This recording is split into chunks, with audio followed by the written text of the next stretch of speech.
ராம ராமா ஹரே ஹரே. பகவான் கிருஷ்ணருடைய பொற்பாதத்தையும் தொட்டு வணங்கி நம்முடைய யாதவ குலத்தினுடைய பெருமையையும் வீரத்தையும் உலகம் முழுவதும் பறைசாற்றிய மாவீரர் அழகு முத்துக்கோன் அவருடைய பொற்பாதத்தையும் தொட்டு வணங்குகிறேன். நல்லதோர் வீணை செய்தே அதை நலங்கட புழுதியில் எறிவதுண்டோ? சொல்லடி சிவசக்தி, என்னை சுடர்மிகு அறிவுடன் படைத்து விட்டாய். வல்லமை தாராயோ இந்த மாநிலம் பயனுற வாழ்வதற்கே என்றார் பாரதியார். பராசக்தியை பார்த்து பாரதியார் கேட்டார், பராசக்தியே, ஒரு வீணையை எதற்காக படைக்கிறார்கள்?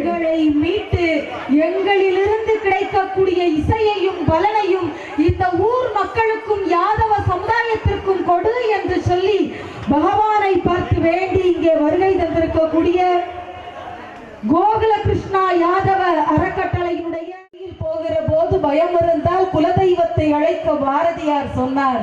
நான் சொல்கிறேன், யாதவ சொந்தங்களுக்கு எந்த இடத்தில் எந்த பிரச்சனை என்று சொன்னாலும் குலதெய்வமாக பொட்டல் துரையண்ணன் அவர்களை நாம் நினைப்போம் என்று சொன்னால் நிச்சயமாக எந்த இடம் என்றாலும் பிரச்சனைக்கு துணைக்கு நிற்பார் என்கிற நம்பிக்கையை கொடுத்து அண்ணன் அவர்களையும் வணங்கி இந்த பெரிய மேடையில் அமர்ந்திருக்கக்கூடிய மதிப்பிற்குரிய ஐயா வேலு மனோகரன் அவர்களையும் மதிப்பிற்குரிய ஐயா கண்ணன் அவர்களையும் செல்வம் அப்பா அவர்களையும் வணங்கி இந்த வாய்ப்பினை எனக்கு கொடுத்த சுந்தரம் ஐயா அவர்களையும் பாரிதாசன் ஐயா அவர்களுக்கும் என்னுடைய வணக்கத்தை தெரிவித்துக் கொள்கிறேன்.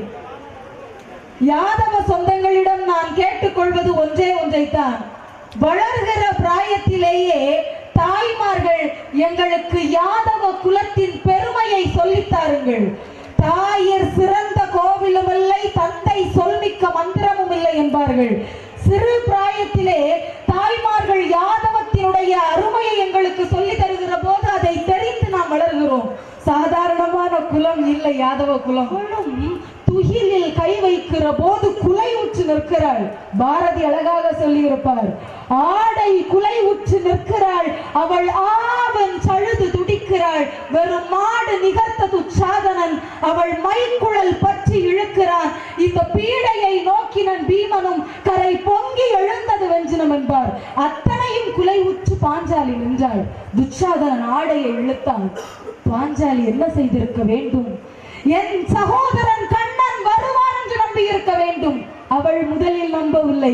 தன்னால் தன் மானத்தை காப்பாற்ற முடியும் என்று சொல்லி 2 கைகளையும் மார்பின் மேல் பதித்து கொண்டு நின்றாள். எப்போது தன்னால் தன் மானத்தை காப்பாற்ற முடியாது என்று பாஞ்சாலிக்கு தெரிந்ததோ அப்போது 2 கைகளையும் வானத்தை பார்த்து ஹரே கிருஷ்ணா என்று அழைத்தாள். அழைத்ததுதான் தாமதம். பகவான் வந்தார். உத்தவர் இப்போது திரும்பி கேட்டார், கண்ணா, அழைத்தால் தான் நீ வருவாயா? இதுதான் உன் பக்தர்களுக்கு நீ செய்யக்கூடிய செயலா என்று கண்ணர் சொன்னார். நான் எல்லோருக்கும் பக்கத்தில் சாட்சி பூதமாக நிற்கத்தான் செய்கிறேன். நான் பக்கத்தில் இருக்கிறேன் என்பதை உணர்ந்த ஒருவன் மனதளவில் கூட தவறான செயல்களை நினைக்க மாட்டான்.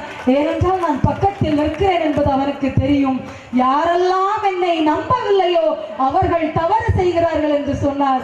நினைத்து பாருங்கள், அன்றைக்கு பாண்டவர்களுக்கு கூட பகவான் சாட்சி பூதமாகத்தான் என்றார்.